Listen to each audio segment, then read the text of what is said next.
Este programa tem o apoio da Shamir Optical. Visão perfeita, toque pessoal. A miopia infantil pode ser gerida. A Shamir lançou as lentes Shamir Optimi, que promovem uma visão completa para deixar as crianças mais felizes.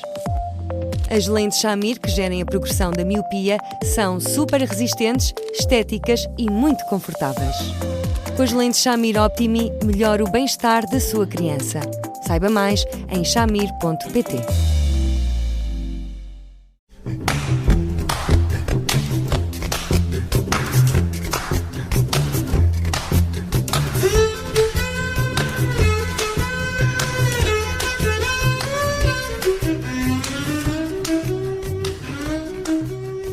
Começa agora mais um Porque Se Não É Resposta com o psicólogo Eduardo Sá. Eu sou a Judite França, comigo está o Bruno Vieira Amaral e hoje vamos ao e-mail de uma ouvinte que quer falar de competências socioemocionais. Eduardo, boa tarde. Esta ouvinte pergunta se seria importante desenvolver este tipo de competências nas escolas. Olá, Judite. Olá, Bruno Vieira Amaral. Olá, Eduardo. Acho dito, claro, mas as escolas já fazem isso, não fazem? Eu percebo por este e-mail que esta ouvinte fala especificamente de haver um programa que fosse aplicado nas escolas para este tipo de competências e acha que elas estão pouco sensibilizadas para o tema e muito mais vocacionada para a aquisição de conteúdos.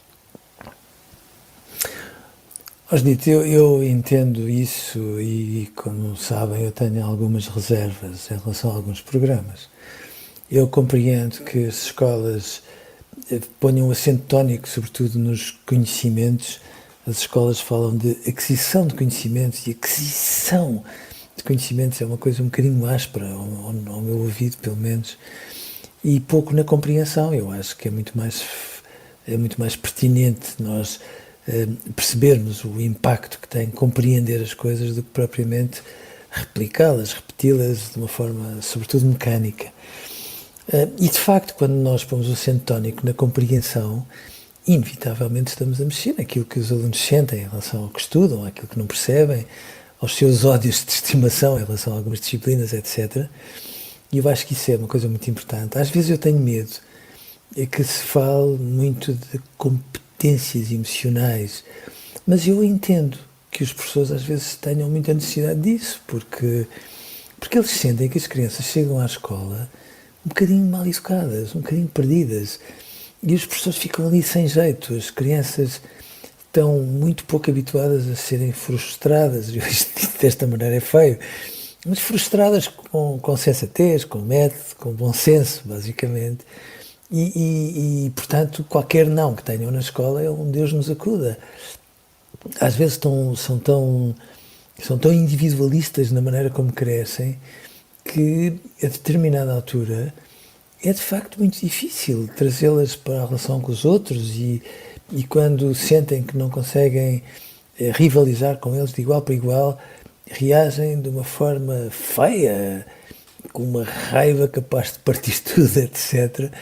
E, portanto, eu percebo que os professores, a certa altura, digam: olha, então não era a altura de nós complementarmos, mais uma vez, aquilo que a família faz, dando-lhes um conjunto de competências. Eu acho que é verdade que sim. Eu tenho medo, muitas vezes, quando se fala de competências. Porquê? Porque a coisa é apresentada de uma forma muito mecânica, muito linear, muito causa e efeito. Mas eu juro que ando a pensar num formato mais simples, mais afetuoso, mais incisivo, mais compreensivo, acho eu. Porque eu, de facto, entendo que os miúdos, muitas vezes, têm equipamento de base saudável, o mais saudável que pode acontecer. Aquelas emoções todas à flor da pele, que coisa boa, mas depois falta-lhes uma certa ortopedia para que as vivam, para que saibam manifestá-las, porque eles têm de as manifestar, isso não há volta a dar. Mas muitas vezes eles não têm uma espécie de pontos cardeais, não têm uma gramática para aquilo tudo e andam literalmente às palpadelas e, portanto, sim, eu percebo que os professores precisem, porque eles confrontam-se com miúdos que têm imensas qualidades, que têm mundo, que têm sabedoria, que têm tantas coisas tão boas, mas que às vezes parecem muito terem crescido de uma forma muito presa a uma família nuclear e que depois tudo o resto que implica estar com os outros, com todo o pacote que isso implica, é uma escorregadela pegada. Mas isto deve ser trabalhado em cada uma das disciplinas, por cada um dos professores, ou merece ter um espaço próprio onde os alunos possam desenvolver estas competências? É aconselhável que o façam dentro do trabalho normal de cada uma das disciplinas? Claro.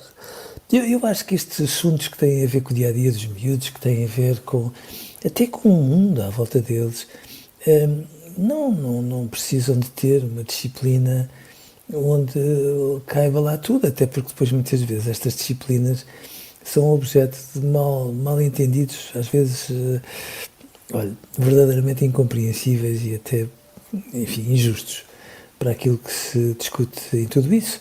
Eu acho que os professores, de facto, têm que ter instrumentos para poderem mexer nestas crianças. Os alunos hoje são completamente diferentes dos alunos de há 10 anos atrás, completamente diferentes. São de uma versatilidade incrível, tratam por tudo, qualquer ecrã, isso traz um conjunto de capacidades fora de lugar, mas que depois parecem ter dificuldades elementares quando se trata de tropeçarem no chão, de andarem à bulha, que é uma coisa que devia ser património da humanidade, de serem um bocadinho parvos uns para os outros de vez em quando, com o professor a fazer voz grossa e cara de mau para dizer ei, como é que é, e outras coisas do género, e de facto precisam muito, já que os pais às vezes parecem fazer tudo tão by the book, que precisam muito que alguém com bom senso os ajude a dizer sim, a raiva é uma coisa que é muito importante que se manifeste. Agora vamos cá definir até onde é que tu podes ser um bocadinho parvo e até onde é que isto deve parar. Sim, tens toda a legitimidade para estar triste, uma coisa tão simples quanto isto, não é? Os pais hoje vivem a tristeza dos filhos como se fosse uma coisa interdita. Eles precisam de estar tristes, faz-lhes bem estar tristes. Ficam mais inteligentes quando ficam tristes, como todos nós. Mas parece tudo tão interdito que de repente as crianças andam ali em bicos de pés, quase como quem diz, mas eu posso ser criança à vontade ou de repente tenho que andar a conter a respiração o tempo todo. E muitos contêm a respiração o tempo todo. Esta ouvinte fala na questão destas competências serem importantes quando se fala em equipas, em gerir equipas no mercado de trabalho, no sentido de resolver problemas, criar mais autonomia, pensamento crítico. Isto faz sentido? Sim, Judite. Todo sentido, Judite. Aliás, qualquer um dos dois aí na redação já, de certeza, já conviveu com isto, sobretudo com as pessoas mais novas, porque lá está, viver um conflito. Viver um conflito é uma coisa preciosíssima, porque trata-se de termos opiniões diferentes. Só isto. Estamos a partir de pontos de vista diferentes, naturalmente temos opiniões diferentes, se calhar vamos precisar de chocar de frente e de argumentar, mas as crianças argumentam pouco, argumentam muito em casa, como aliás sabem. Argumentam, são fantásticas. As mães passam a vida a dizer o meu filho é muito argumentativo, quase como quem diz, bom, ele leva-me ao desespero, mas eu adoro que eles argumentem em casa. Mas já agora dava um jeitão que argumentassem na escola. E de facto isso cria autonomia, cria capacidade de pensarem pela cabeça deles, sobretudo isso. A capacidade de terem uma opinião, até de apresentarem um trabalho de uma forma criativa, mas há coisa mais bonita do que a criatividade. E como é que se pode ser criativo se de repente não se tem este espírito crítico ali a pulsar, no sentido de nós irmos por uma convicção adiante e de pensarmos pela nossa cabeça? E portanto, sim, é absolutamente fundamental. E eles estão muito passivos, estão muito macacos de imitação, e a escola não pode permitir uma coisa dessas. E, portanto, sim, os professores precisam deste tipo de instrumentos, porque eles confrontam-se com crianças que hoje são, de facto, completamente diferentes, são muito mais individualistas, tragicamente, digo eu, e depois, quando se trata de os misturar num grupo, ou em vários grupos diferentes, em que um tem uma opinião, outro tem outra opinião, um marca uma reunião para se discutir o trabalho de grupo, e está-se a discutir tudo dentro do trabalho de grupo, como é saudável que aconteça, e eles ficam muito sem chão, muito sem chão. São capazes de trabalhar sozinhos, mas têm muita dificuldade em trabalhar em equipa, e depois, quando são crescidos e chegam a uma redação, a uma empresa, seja onde for, e nós lhes chamamos a atenção, muitas vezes amuam como se nós estivéssemos a dizer que não prestam, quando a questão não é essa. Só estamos a dizer, por favor, e a tua opinião qual é? Eu já tive alunos que me perguntam com perplexidade, que me gela até a alma: "Oh, professor, mas nós podemos ter opinião?" Como não podem?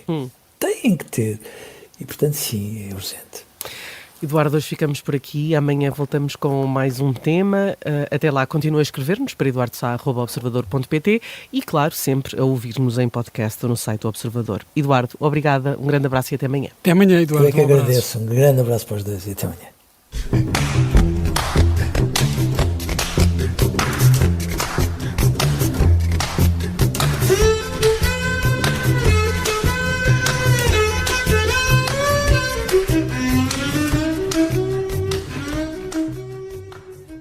Este programa tem o apoio da Shamir Optical.